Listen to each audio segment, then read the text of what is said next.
જય શ્રી કૃષ્ણ ભક્તો, ઓમ સૂર્યાય નમઃ। શું તમે જાણો છો કે સૂર્ય જે આખી સૃષ્ટિને પ્રકાશ આપે છે તેનો જન્મ કેવી રીતે થયો હતો? આ એક રહસ્ય છે જે હજારો વર્ષોથી વેદોમાં છુપાયેલું છે। આજે આપણે સાંભળીશું સૂર્યદેવની રહસ્યમય ઉત્પત્તિની એ કથા, જેને જાણીને તમે પણ આશ્ચર્યચકિત થઈ જશો। આજની કથા અત્યંત જ્ઞાનવર્ધક અને પ્રેરણાદાયી છે। કથા શરૂ કરતા પહેલા તમને એક નમ્ર વિનંતી છે, આજની વિડીયોને અંત સુધી જરૂર જુઓ અને વિડીયોને લાઇક શેર કરી કોમેન્ટ બોક્સમાં જય શ્રી કૃષ્ણ તથા હર હર મહાદેવ જરૂર લખી દેજો। શાસ્ત્રોમાં કહેવાયું છે કે કથાને અધૂરી ન છોડવી જોઈએ, તેથી આ કથાને અંત સુધી અવશ્ય સાંભળજો। તો ચાલો વધુ વિલંબ કર્યા વિના આજની પ્રેરણાદાયી કથા શરૂ કરીએ। જ્યારે અસ્તિત્વનું કોઈ નામ નહોતું, જ્યારે સમયનો કોઈ અર્થ નહોતો, જ્યારે ન આકાશ હતું ન ધરતી, તે અનંત શૂન્યમાં ફક્ત અંધકાર હતો, ગાઢ અથાગ અંધકાર। એ સમય હતો જ્યારે સ્વયં બ્રહ્માંડ પણ પોતાના આદિરૂપમાં અપ્રગટ અને અદૃશ્ય સ્થિતિમાં વિચરણ કરી રહ્યું હતું। આ મહાશૂન્યમાં એક દિવસ અચાનક સ્પંદન થયું, અનંત શક્તિનો આવિર્ભાવ થયો અને પરંપરા મુજબ બ્રહ્મા સ્વયં પોતાના સ્વરૂપમાં પ્રગટ થયા। હવે એ શૂન્ય ફક્ત શૂન્ય ન રહ્યું, તેમાં એક બીજ પડ્યું, સૃષ્ટિનું આદિ બીજ। આ બીજમાંથી પ્રસ્ફુરિત થયું એક દિવ્ય કમળ, જેની સુવર્ણિમ કાંતિથી આખું અંધકાર દૂર થઈ ગયું। એ કમળની મધ્યમાં વિરાજમાન થયા કમળીઓની બ્રહ્મા, સૃષ્ટિના આદિસ્રષ્ટા। પોતાને ચારે બાજુ અંધકારથી ઘેરાયેલા જોઈ બ્રહ્મા વિચલિત થયા। તેમણે પોતાનું સ્વરૂપ પ્રકાશિત કર્યું, પરંતુ તેમનો પ્રકાશ એ અનંત અંધકારને ભેદવામાં અસમર્થ રહ્યો।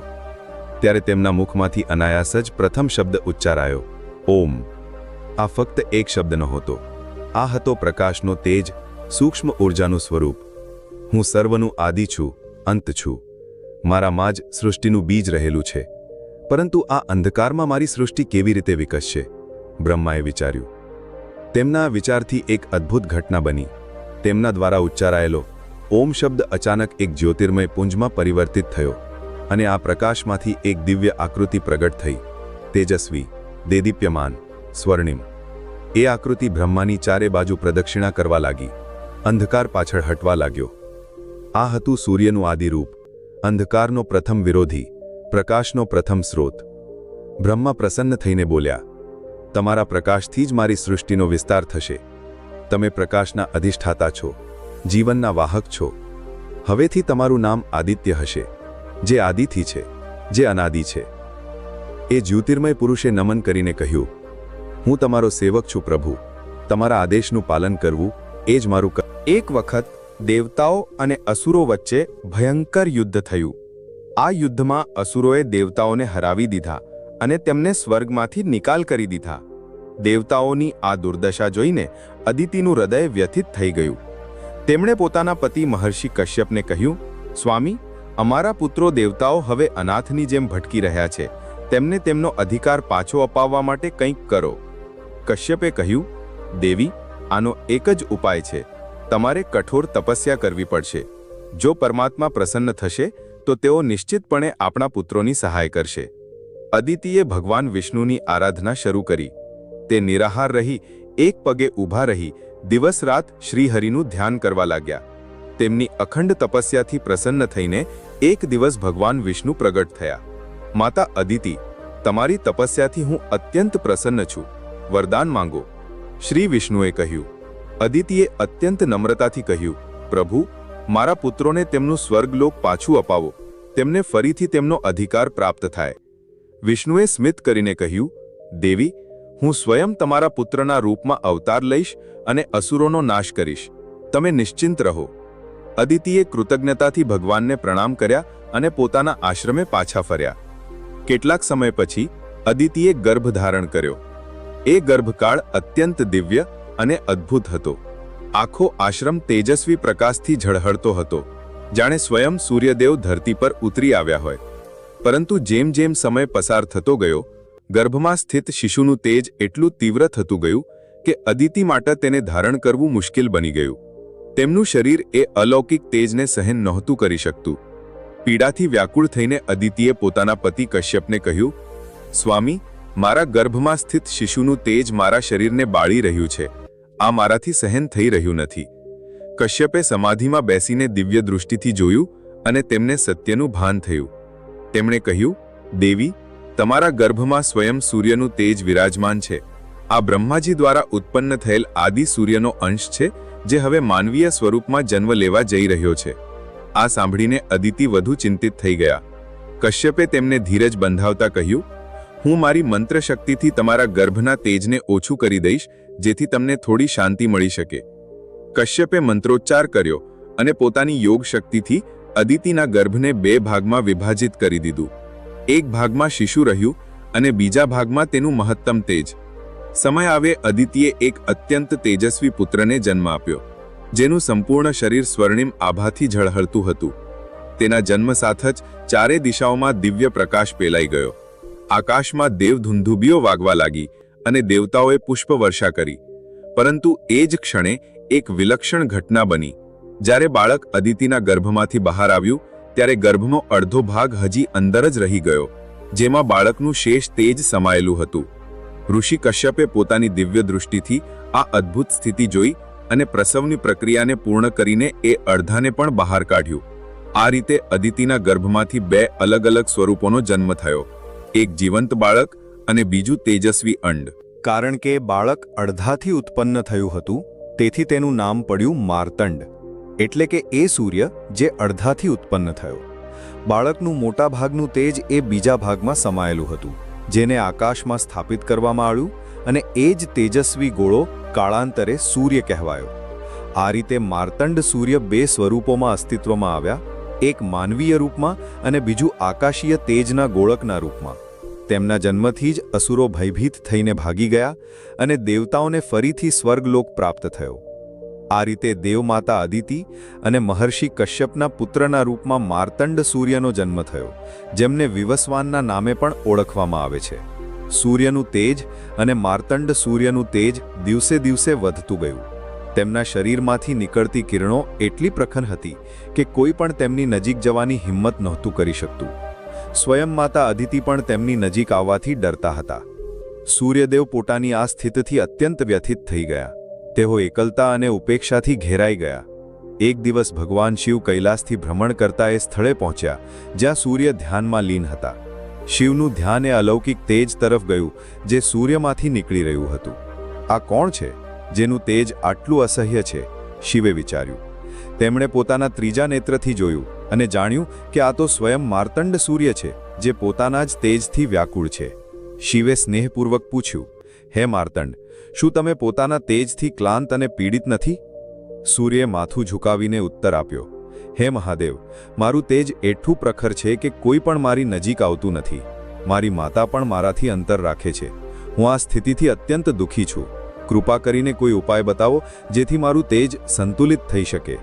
ભગવાન શિવે કરુણાથી જોઈને કહ્યું, હે સૂર્ય, હું તમારા તેજને 3 ભાગમાં વિભાજિત કરી દઈશ, જેથી તમારું જીવન સહજ બનશે અને સૃષ્ટિ પણ સંતુલિત રીતે પ્રકાશિત થઈ શકશે. એટલું કહીને શિવે પોતાનું ત્રિશૂળ ઉપાડ્યું અને સૂર્યને 3 ભાગમાં વિભાજિત કરી દીધા. પ્રથમ ભાગમાંથી પ્રભાતનો સૂર્ય, બીજામાંથી મધ્યાહ્નનો સૂર્ય અને ત્રીજામાંથી સંધ્યાનો સૂર્ય પ્રગટ થયો. આ રીતે સૂર્યના 3 સ્વરૂપો બન્યા: અરુણોદય, વિવસ્વાન અને અસ્તાચલ સૂર્ય, જેનાથી દિવસના 3 કાળ રચાયા. સૃષ્ટિ સંતુલિત થઈ ગઈ અને સૂર્યનું તેજ સમ્યક રૂપે ધરતીને પ્રકાશિત કરવા લાગ્યું. પ્રથમ ભાગ સૂર્યના માનવીય રૂપમાં રહ્યો, બીજો ભાગ એ અંડમાં સમાઈ ગયો જે આકાશમાં સ્થાપિત હતું, અને ત્રીજો ભાગ પૃથ્વી પર અગ્નિના રૂપમાં સ્થિત થયો. હવે તમે તમારા માનવીય રૂપમાં સામાન્ય જીવન જીવી શકશો. આકાશમાં સ્થિત એ અંડ સંપૂર્ણ બ્રહ્માંડને પ્રકાશિત કરશે અને અગ્નિના રૂપમાં તમે યજ્ઞોમાં આહુતિ લઈને મનુષ્યોની સેવા કરશો. સૂર્ય કૃતજ્ઞતાપૂર્વક શિવને નમન કર્યું. હવે તેમનું તેજ એટલું સહનીય બની ગયું હતું કે લોકો તેમની નજીક આવી શકતા હતા. માતા અદિતિ સૌથી પહેલા દોડીને પોતાના પુત્રને ગળે લગાવી અને તેને હૃદયથી લગાવી લીધા. શિવ દ્વારા વિભાજિત એ દિવ્ય અંડમાંથી એક અદ્ભુત ઘટના બની. એ અંડમાંથી એક પ્રકાશપુંજ નીકળ્યો જે સાકાર થઈને એક સુંદર યુવકમાં પરિવર્તિત થયો. એ યુવક અત્યંત મનોહર હતો. તેના શરીરમાંથી તેજની કિરણો પ્રસ્ફુરિત થઈ રહી હતી. આ હતો વિવસ્વાન, સૂર્યનું દિવ્ય પ્રતિરૂપ, જે આકાશમાં સ્વર્ણિમ રથ પર સવાર થઈને સમગ્ર બ્રહ્માંડને પ્રકાશ આપવા લાગ્યો. આકાશમાં સ્થિત સૂર્ય અને પૃથ્વી પર વિચરણ કરનાર માર્તંડ બંને એક જ આત્માના બે અલગ અલગ સ્વરૂપો હતા. માર્તંડ સૂર્ય હવે સામાન્ય જીવન જીવવા લાગ્યા, જ્યારે આકાશીય સૂર્ય પોતાના રથ પર સવાર થઈને રોજ પૂર્વથી પશ્ચિમની યાત્રા કરવા લાગ્યા, જેનાથી દિવસ અને રાતનું ચક્ર શરૂ થયું. હવે સૂર્ય યુવાવસ્થામાં પહોંચી ગયા હતા. દેવી અદિતિ અને ઋષિ કશ્યપ તેમના લગ્નની ચિંતા કરવા લાગ્યા. એ જ સમયે ત્રિલોકમાં પ્રખ્યાત દેવી સંજ્ઞા, દેવશિલ્પી વિશ્વકર્માની પુત્રી, પોતાના તેજ અને સૌંદર્ય માટે જાણીતી હતી. એક દિવસ દેવર્ષિ નારદ વિશ્વકર્માના ભવન પહોંચ્યા. વિશ્વકર્માએ તેમનું આદરપૂર્વક સ્વાગત કર્યું અને પૂછ્યું, હે દેવર્ષિ, તમારા આગમનનો હેતુ જાણવો મારા માટે સૌભાગ્યની વાત છે. નારદે સ્મિત કરીને કહ્યું, હું એક વિશેષ પ્રસ્તાવ લઈને આવ્યો છું. દેવમાતા અદિતિ અને મહર્ષિ કશ્યપના પુત્ર સૂર્યદેવ માટે તમારી પુત્રી સંજ્ઞાનો હાથ માંગવા આવ્યો છું. વિશ્વકર્માના મનમાં થોડી દ્વિધા ઉદ્ભવી. તેઓ જાણતા હતા કે સૂર્યનું તેજ અત્યંત પ્રખર છે. ભલે તે હવે વિભાજિત થઈ ગયું હોય, શું તેમની પુત્રી એ તેજ સહન કરી શકશે? પરંતુ સૂર્ય સાથે સંબંધ એ ગૌરવની વાત હતી. તેમણે સંજ્ઞાને બોલાવીને પ્રસ્તાવ રાખ્યો. સંજ્ઞાએ સૂર્ય વિશે ઘણું સાંભળ્યું હતું અને તે હર્ષથી લગ્ન માટે સંમત થઈ. શુભ મુહૂર્તમાં સૂર્ય અને સંજ્ઞાના લગ્ન થયા. દેવતાઓએ આકાશમાંથી પુષ્પવર્ષા કરી, ઇન્દ્રએ સ્વાગતની વ્યવસ્થા કરી, અગ્નિદેવે વેદી સજાવી, મરુદગણે પવનનું સંચાલન કર્યું અને અપ્સરાઓ નૃત્ય કરી રહી હતી. લગ્ન પછી સંજ્ઞા સૂર્ય સાથે નવગૃહ પહોંચી. સૂર્યે તેને પ્રેમપૂર્વક અપનાવી અને તેની દરેક રીતે કાળજી લીધી. સમય જતાં સંજ્ઞાએ 3 સંતાનોને જન્મ આપ્યો: વૈવસ્વત મનુ, યમયમી, જોડિયા સંતાન અને અશ્વિની કુમાર. આ પરિવાર સુખી હતો, પરંતુ ધીરે ધીરે એક સમસ્યા ઊભી થવા લાગી. સૂર્યનું તેજ હજી પણ એટલું પ્રખર હતું કે સંજ્ઞાને તેમનો સાથ સહન નહોતો થઈ રહ્યો. તેમના શરીરની આભા આંખોને ચૂંટતી હતી, તેમનો સ્પર્શ બળતરા આપતો હતો. તે અંદરથી ધીમે ધીમે ક્ષીણ થતી જતી હતી, પરંતુ પ્રેમવશ તેણે ક્યારેય કોઈ ફરિયાદ ન કરી. અંતે એક દિવસ તેણે નિર્ણય લીધો, હું મારા સ્થાને મારી છાયાને રાખીને તપસ્યા કરવા જઈશ, જેથી હું સૂર્યના તેજને સહન કરવા યોગ્ય બની શકું. તેણે પોતાની છાયાને આદેશ આપ્યો, તું મારા સ્થાને રહે, બાળકોની સંભાળ લે અને સૂર્યદેવને મારી ગેરહાજરીનો અહેસાસ ન થવા દે. છાયાએ આજ્ઞાનું પાલન કર્યું. સંજ્ઞા પિતાના ઘરે ગઈ અને ત્યાંથી એક દિવસ ઉત્તર દિશા તરફ વનમાં ચાલી ગઈ, જ્યાં તેણે ઘોડીનું રૂપ ધારણ કરીને તપસ્યા શરૂ કરી. છાયા સૂર્ય સાથે રહેવા લાગી. શરૂઆતમાં બધું ઠીક રહ્યું, પરંતુ ધીરે ધીરે છાયાનો વ્યવહાર બદલાવા લાગ્યો. તેણે વૈવસ્વત મનુ, યમ અને યમી સાથે વૃક્ષ વ્યવહાર શરૂ કર્યો અને પોતાના 2 પુત્રો સાવર્ણી મનુ અને શનિને વધુ પ્રેમ અને વિશેષાધિકાર આપવા લાગી. યમ સાથે તો તેણે કઠોરતાની બધી હદો વટાવી દીધી. એક દિવસ ક્રોધિત યમે છાયાને પગથી ઝટકો આપ્યો, જેનાથી ક્રોધિત થઈને છાયાએ તેને શ્રાપ આપ્યો, તારો પગ સડી જશે. આ સાંભળી યમ ભયભીત થઈ ગયા અને સૂર્ય પાસે પહોંચીને બોલ્યા, પિતાશ્રી, મેં માતાનું અપમાન નહોતું કર્યું, છતાં તેમણે મને આટલો ભયંકર શ્રાપ આપ્યો. શું માતા પોતાના પુત્રને આવો શ્રાપ આપે? સૂર્ય ચિંતિત થયા અને તેમણે પોતાની દિવ્ય દૃષ્ટિથી સંપૂર્ણ બ્રહ્માંડનું અવલોકન કર્યું. તેમને સત્યની જાણ થઈ. તેઓ છાયા પાસે આવ્યા અને તેની પાસે સત્ય પૂછવા લાગ્યા. ભયભીત છાયાએ બધી વાત કબૂલી લીધી.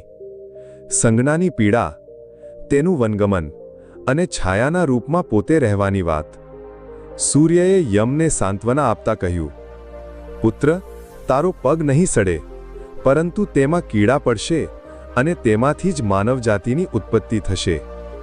તું મૃત્યુનો દેવતા બનીશ અને જીવોનો ન્યાય કરીશ. પછી સૂર્ય સંજ્ઞાની શોધમાં નીકળી પડ્યા. તેઓ વિશ્વકર્મા પાસે પહોંચ્યા, જેમણે જણાવ્યું કે સંજ્ઞા ઉત્તર દિશામાં તપ કરી રહી છે. સૂર્યએ પણ ઘોડાનું રૂપ ધારણ કરીને ઉત્તર દિશા તરફ ચાલી નીકળ્યા. હિમાલયની એક ખીણમાં તેમને તપસ્યા કરતી ઘોડીરૂપી સંજ્ઞા દેખાઈ. સંજ્ઞા તેમને જોઈને ભાગવા લાગી. સૂર્ય પણ તેની પાછળ દોડ્યા. બંને એકબીજાની આસપાસ ચક્કર કાપવા લાગ્યા અને એ જ સમયે તેમના સહયોગથી અશ્વિની કુમારનો જન્મ થયો. અંતે સૂર્યએ પોતાનું રૂપ પ્રગટ કર્યું. સંજ્ઞા તેમના ચરણોમાં પડી અને ક્ષમા માગવા લાગી. સૂર્યએ તેને ઉઠાવીને કહ્યું, તે મને તારી વ્યથા કેમ ન કહી? સંજ્ઞાએ આંસુઓ સાથે ઉત્તર આપ્યો, સ્વામી, હું તમને દુઃખી નહોતી કરવા માંગતી. સૂર્ય તેને લઈને વિશ્વકર્મા પાસે ગયા અને વિનંતી કરી, હે દેવશિલ્પી, મારું તેજ ઓછું કરો, જેથી મારી પત્ની મારી સાથે રહી શકે. વિશ્વકર્માએ એક ખરાદી પર સૂર્યને રાખીને તેમનું તેજ ઘસીને ઓછું કર્યું. જેમ જેમ તેજ ઓછું થતું ગયું, સૂર્યનું રૂપ વધુ સૌમ્ય થતું ગયું. આ બધું જોઈને સંજ્ઞા ભાવ વિભોર થઈ ગઈ. હવે તે સૂર્ય સાથે સુખપૂર્વક રહેવા લાગી. વિશ્વકર્માએ સૂર્યને એક દિવ્ય રથ ભેટ આપ્યો, જેમાં 7 ઘોડા જોડાયેલા હતા. 7 ઘોડા 7 છંદોના પ્રતીક હતા અને તેનો સારથી બનાવવામાં આવ્યો અરુણ, સંજ્ઞાનો ભાઈ. છાયાને પણ ક્ષમા કરીને ઘરમાં સન્માનજનક સ્થાન આપવામાં આવ્યો. યમ ધર્મરાજ બન્યા. વૈવસ્વત મનુએ પૃથ્વી પર માનવ સભ્યતાનો પાયો નાખ્યો. અશ્વિની કુમાર દેવતાઓના વૈદ્ય બન્યા. સાવર્ણી મનુ ભવિષ્યના મન્વંતરના અધિપતિ બન્યા અને શનિ ગ્રહના રૂપમાં પ્રતિષ્ઠિત થયા. કાલચક્ર ચાલતું રહ્યું. સૂર્ય રોજ પોતાના સ્વર્ણિમ રથ પર સવાર થઈને પૂર્વથી પશ્ચિમની યાત્રા કરતા રહ્યા, જેનાથી દિવસ અને રાતનું સંચાલન થતું રહ્યું. એક દિવસ સંજ્ઞાએ સૂર્યને પૂછ્યું, સ્વામી, શું તમે થાકતા નથી? તમે આ યાત્રા કેમ નિરંતર કરો છો? સૂર્યએ ગંભીરતાથી ઉત્તર આપ્યો, પ્રિય, જ્યાં સુધી આ સૃષ્ટિ છે ત્યાં સુધી મારું કર્તવ્ય ચાલશે. મારા રોકાવાથી જીવન રોકાઈ જશે. સંજ્ઞાએ તેમના ત્યાગ અને નિષ્ઠાને નમન કર્યું. મહર્ષિ વ્યાસે સૂર્ય પાસેથી જ્ઞાન માંગ્યું. પાણિનીએ વ્યાકરણ શીખ્યું અને ઘણા ઋષિઓએ તેમની પાસેથી વિદ્યાઓ પ્રાપ્ત કરી. શ્રીકૃષ્ણએ સ્વયં અર્જુનને કહ્યું, પ્રકૃતિના આ મહાન જ્યોતિ સ્વરૂપને હું મારી યોગમાયાથી સંચાલિત કરું છું. સૂર્યનું તેજ જ જીવન છે. એક શ્લોકમાં કહેવાયું છે, આદિત્યસ્ય નમસ્કાર યે કુર્વંતિ દિને દિને જન્માંતર સહસ્ત્રેષુ દરિદ્રમ નોપજાયતે. અર્થાત, જે રોજ સૂર્યને નમસ્કાર કરે છે તે હજારો જન્મો સુધી દરિદ્ર નથી થતો. આ કથા ફક્ત સૂર્યની નથી, પરંતુ ત્યાગ, પ્રેમ, તપ અને કર્તવ્યની એ મહાગાથા છે જે સૃષ્ટિને જીવન આપે છે. પ્રેમથી બોલો, જય શ્રી હરિવિષ્ણુ. આવી જ બીજી રોચક અને આધ્યાત્મિક વિડીયો માટે ચેનલને સબસ્ક્રાઇબ કરી લો. મિત્રો, તમને આ કથા કેવી લાગી? કૃપા કરીને કોમેન્ટ કરીને જરૂર જણાવજો. જો વિડીયો પસંદ આવ્યો હોય તો લાઇક કરો અને તમારા મિત્રો સાથે શેર કરો. કોમેન્ટ બોક્સમાં જય શ્રી કૃષ્ણ લખવાનું ન ભૂલો. ફરી મળીશું એક અન્ય રસપ્રદ વિડીયો સાથે. ધન્યવાદ. જય શ્રી કૃષ્ણ.